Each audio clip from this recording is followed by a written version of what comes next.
Hi folks, this is the first part of the Writing Science lecture in Core Skills. So this is a session designed to help you actually navigate the huge variety of different types of science writing that you're going to encounter during your time during your degree, and in particular to help set you up for your tutorial essay, which is one of the first bits of coursework that you're going to do this semester. You'll be doing it with your personal tutor. Exactly when you do it will depend on your degree group, so different degree groups are going to do it at different times, but mostly in the sort of first half of this semester. And your tutor will typically give you a title for your essay to work on, and will make sure that you know what the deadline is. And this first essay will not be assessed summatively, as we say. In other words, it won't count towards your module mark for core skills. Instead, it's really a chance to get some practice at writing essays. So I want to talk to you about the art of writing science, and in particular, first off, I want to look at different types of scientific writing that you're going to have to encounter, both initially as a reader, and then we'll start to talk about what happens when you start to try and write yourself. So the first part is really just about different types of writing, and then we'll move on to the art of writing in subsequent parts of this talk.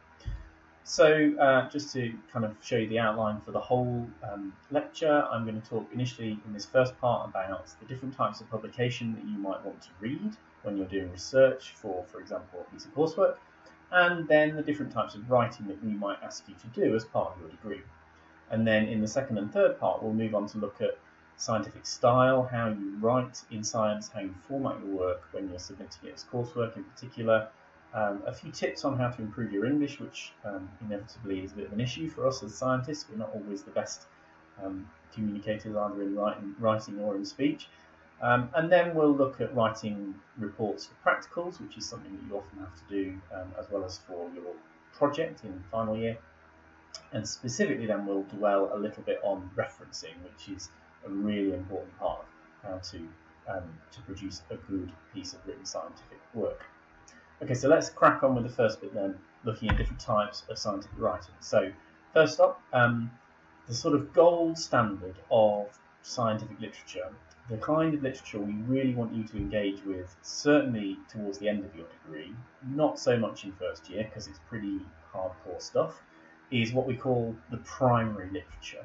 And these are typically short scientific papers written by scientists, actually addressed really to other scientists, professionals, rather than made students, and so that's one of the reasons why they're quite difficult to read.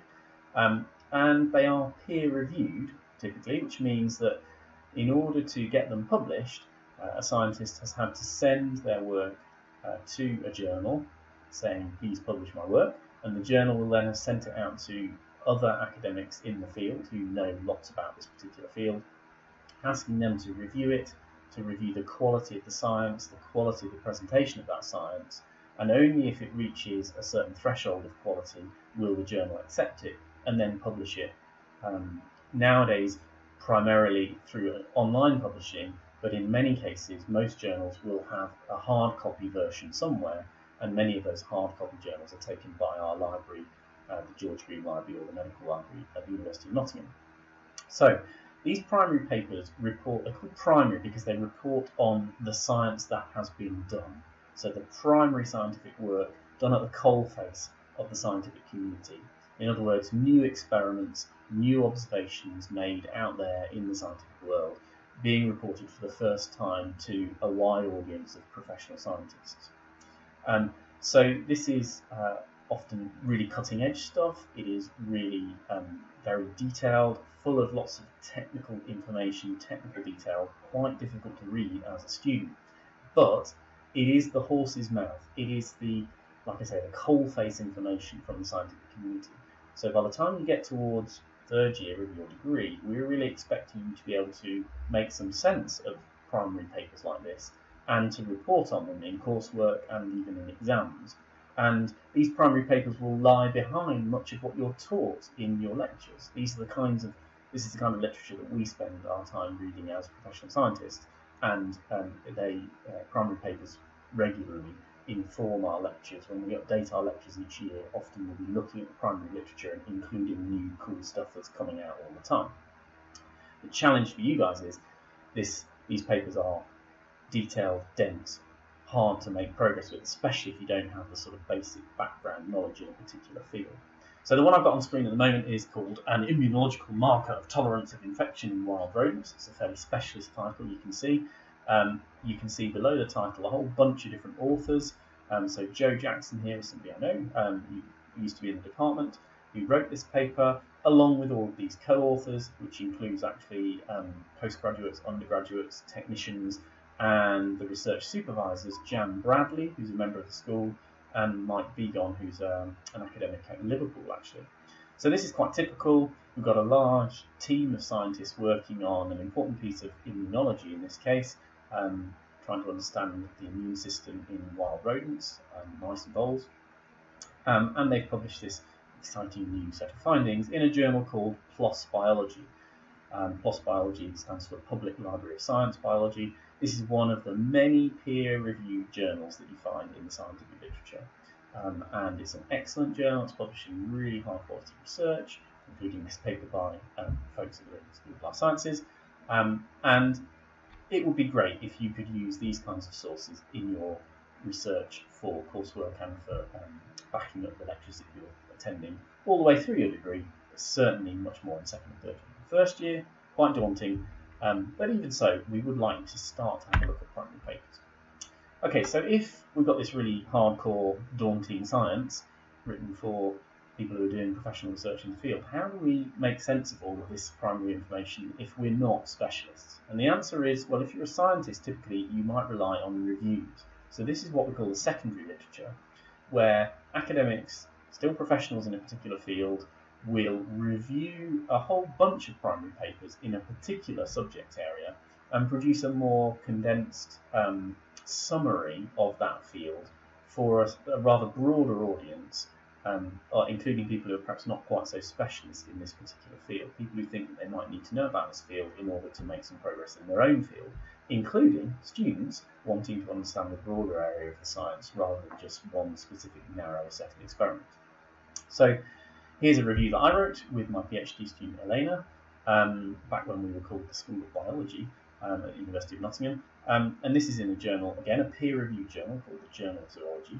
So although this is secondary science, and you can tell that because it says review, that means I'm reviewing, or Elena and I are reviewing other people's work, so it's not new experimental data, it's still peer-reviewed. And so in scientific journals, you'll find that all kinds of work are peer-reviewed, not just the original primary science, to make sure that what I'm saying and Elena is saying here about this particular field is not sort of made up. It is a reasoned, appropriate summary of a particular field. So in our case, we're looking at the reasons to be different. Do conspicuous polymorphisms in invertebrates persist because rare forms are fitter? So again, it sounds quite technical and jargony. You might vaguely be familiar with the concept of a polymorphism, probably not yet, but you will later on in your degree. So for a lay reader, from somebody who doesn't already have a biology degree or something similar, you're going to not necessarily be able to make a huge amount of sense of this right off the bat. But it is the kind of literature we're going to expect you as undergraduates to increasingly engage with as you go through your degree. There are some other kinds of peer-reviewed or possibly not peer-reviewed forms of scientific writing that you'll find written by academics for professional scientists in professional science journals. So here's just a few examples from my colleague John Bookfield, who retired this year, who is a big fan of writing other kinds of formats of paper. So rather than a full review or an original primary paper, what John is writing here is a bunch of different types of things. We've got an opinion piece or a hypothesis in the form of a letter to the editor.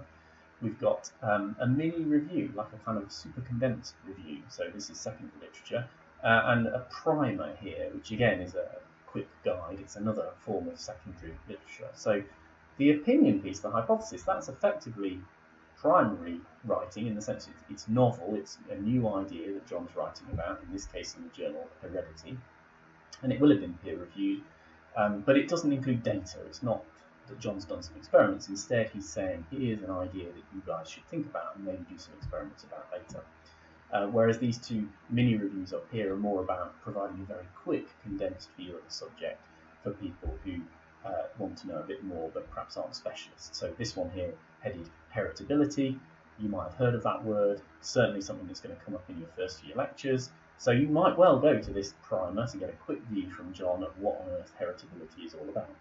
So we're getting now towards stuff that is quite accessible perhaps for students.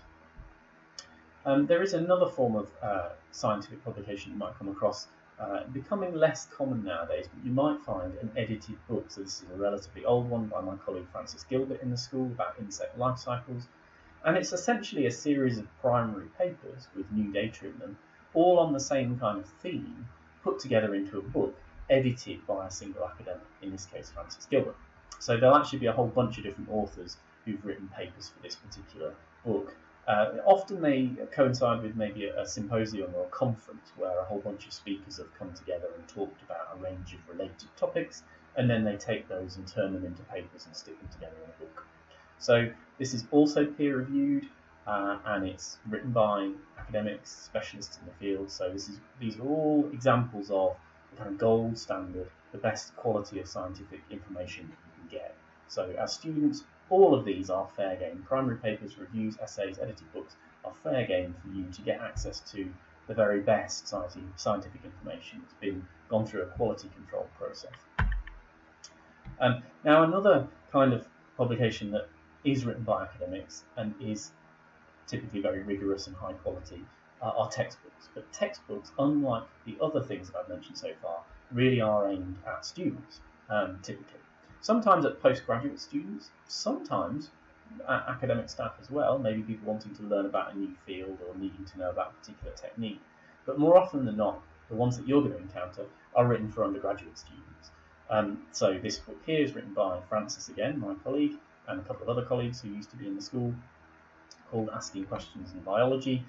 That might ring a bell because this is a textbook that I'm actually recommending as one that you might use to help you with the experimental design and analysis section of the core skills modules, because we deal with hypothesis testing and stats and stuff, and that's what this book covers. So this is not primary science, it's very much secondary.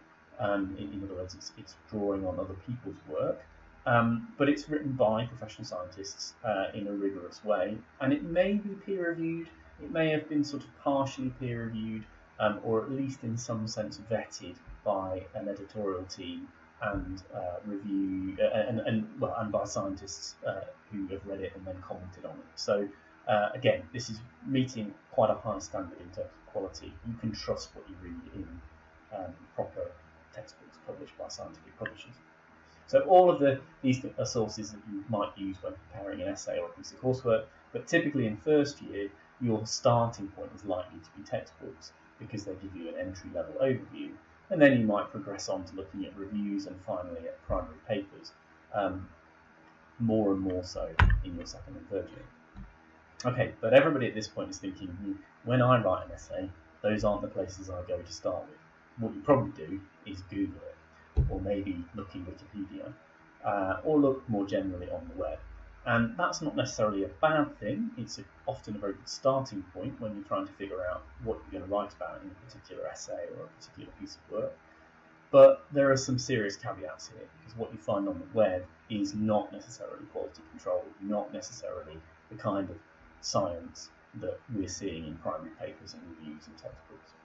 So Wikipedia, can be a real mine of information. Here's a page on flatulence, all the things you needed to know about farting. And the nice thing about Wikipedia is that they do try to provide sources, references for things that are said in there, and they'll tend to highlight if things haven't got sources. But that doesn't mean it's been through the kind of quality control process that a scientific paper with references in it has.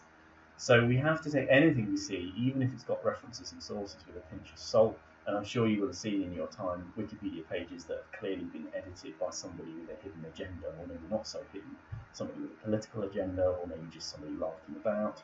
But for whatever reason, this information might not be very reliable. So as academics, we don't mind you using web searches in the general sort of internet domain as a starting point for finding out, for navigating around a topic. But when we're looking for, when you're actually sitting down to write the answer to the scientific question you've been asked, we're really expecting you to go way beyond simply Googling around. You need to find textbook or paper primary papers or reviews which back up the ideas that you might have come across on the web, and in fact give you the detail that you need to tell us in your coursework. So please don't rely on internet sources alone, unless those internet sources are themselves academic writing. And this is where there's a little bit of confusion, because primary papers, reviews, these things are often published on the web in the first instance, and then maybe only later on paper in the library or whatever. I'm just going to check my recording stops, so I'm going to pause at this point.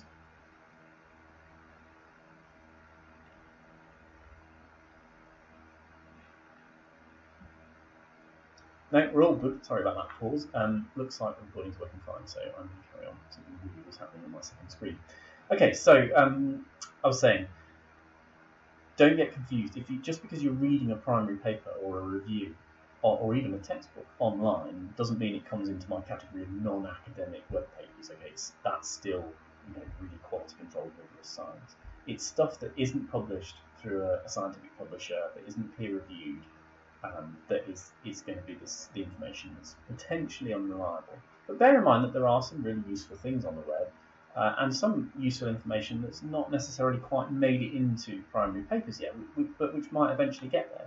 So as an example, this is a screenshot from my own website talking about the subject of mimicry, and there's a bunch of information on here, so it's a brief overview of the topic, including this is a 3D image of a hornet which I took using a CAT scan. I've not yet published that. I might talk about it on my website.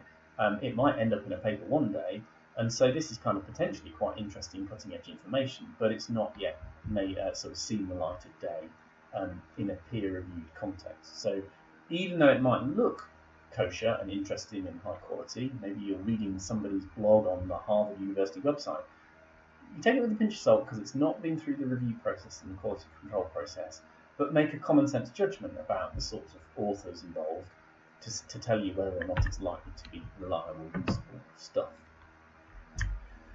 Okay, there's a particular brand of material that you're going to encounter on the web, which is not academic and is potentially quite problematic, and that is journalism. So, and perhaps if we use that in the broadest, loosest sense, any kind of science writing that you encounter on the web, which is likely to be coming from somebody with a particular agenda, even if that agenda is just to entertain and interest the public, you need to be cautious about. But again, it's about exercising common sense. So here's an article about the badger cull, which is a really interesting scientific topic. Should we be culling badgers to try and get rid of TB in cattle? And if so, what would be the best way of doing it? Hugely controversial topic. And here we've got the BBC's environment correspondent talking about this controversy, and in fact some recent scientific results, although this is a few years ago now. Now you should know probably as somebody in the UK, most of you, it's a few of you studying remotely from overseas, that the BBC is typically a fairly reliable source of balanced journalism. It doesn't mean that this material has been peer reviewed, or that it's not influenced by the journalist's background knowledge and maybe even agenda, but it's, all things being equal, relatively safe in terms of it not probably containing deliberate falsehoods designed to push a particular political agenda. And you can make that judgment based on what you know about the BBC. Now, I wouldn't expect you to cite a BBC webpage in your essay, but you might use this page to give you an idea and understanding of the research that's going on, and then you could go and find the primary papers that the journalist is talking about. Often the journalist will be looking at primary papers or a press release or some other communication based on a primary paper in order to write their story. And then there are other forms of journalism that we won't say much more about that are potentially much dodgier. Okay, so that's the kind of literature that you're going to be reading, hopefully, when you're researching a topic, backing up the lectures, looking at writing an essay or some other piece of coursework. And now I just want to briefly introduce the types of writing we're going to ask you to do, and then in the next part of the lecture we're going to look at some tips on how to write well. So broadly speaking, we've got two types of writing that we ask you to do. We've got coursework and we've got exams. Now, there are lots of different flavours of coursework and several different flavours of exam, so it's worth sort of trying to draw some commonalities out of this. Okay, so we've got discursive writing that you will be asked to do in order to demonstrate your knowledge in the form of essays, or what extended essays that we might call dissertations. So in secondary, you're probably going to do an extended essay of some sort, which might get called a dissertation. And you might have to do that in kind of coursework conditions with a deadline and several weeks to work on it, or you might have to do that under exam conditions. Sometimes under exam conditions, rather than writing whole essays, you might be writing short paragraphs to display your understanding of a narrow topic. And all of these kinds of writing require you to write in prose, which is accessible and understandable to the person assessing you, with the primary goal of convincing them that you understand the topic. And so that requires a certain set of skills, and we'll talk about some of those skills later on.